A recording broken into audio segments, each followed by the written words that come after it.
بسم الله الرحمن الرحيم. السلام عليكم ورحمة الله وبركاته. ازيكم يا حبايبي؟ عاملين ايه؟ يا رب دايما دايما تكونوا بخير وفي اتم صحة وفي اسعد حال ان شاء الله.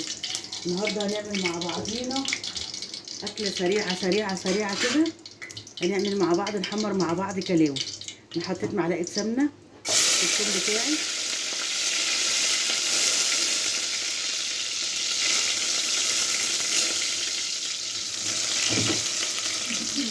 لما يتحمر بقى كده يديني اللون الوردي ده.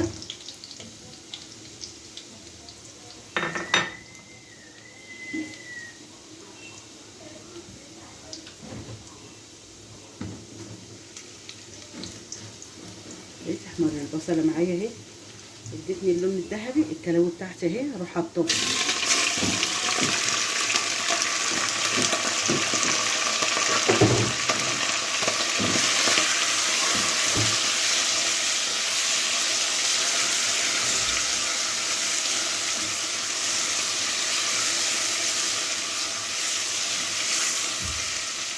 الله الله الله الله الله الله، بسم الله ما شاء الله.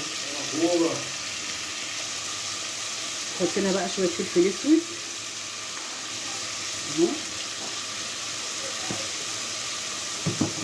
خلي بالكم الكبده والكلاوي ما بيتغسلوش يا جماعه، عشان لو اتغسلوا بيزيد زفارتهم. كده شويه بهارات اللي هم 7 بهارات، هحط لها الملح في الاخر بقى.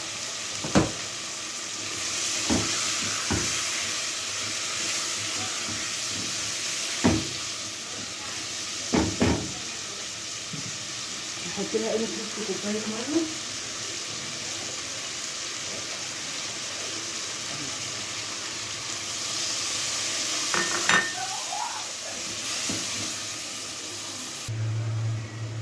بصوا يا حبايبي، هي كده كمان نزلت ميتها على نص الكوبايه اللي انا حطيتها اهو. نعصر عليها نص ليمونه دي. طبعا انتوا عارفين الليمون والخل والحاجات دي بتضيع زفاره اللحوم عموما، والكبده والكلاوي، حتى الكبد والقوانص بتاع الفراخ برضه.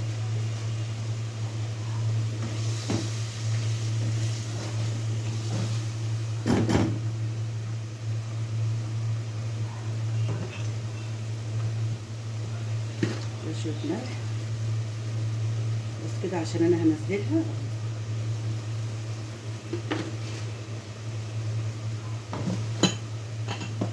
حط لها شويه قرفه برضه، القرفه بتديها ريحه جميله.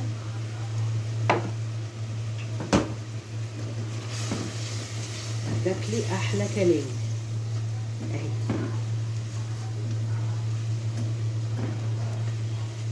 حاجه نظيفه ومضمونه في البيت، انت اللي عاملاها ومطمنه منها، وصحه وهنا يا رب للي ياكل. هنغرفها مع بعضينا ونشوف شكلها النهائي. ادي يا حبايبي غرفنا الكلاوي بتاعتنا. بصوا ما شاء الله شكلها بيشهي، واستوت، وصحه وهنا يا رب للي ياكل. بسم الله ما شاء الله، واحلى لايك من ايديكم لاختكم يوسف. السلام عليكم ورحمه الله وبركاته.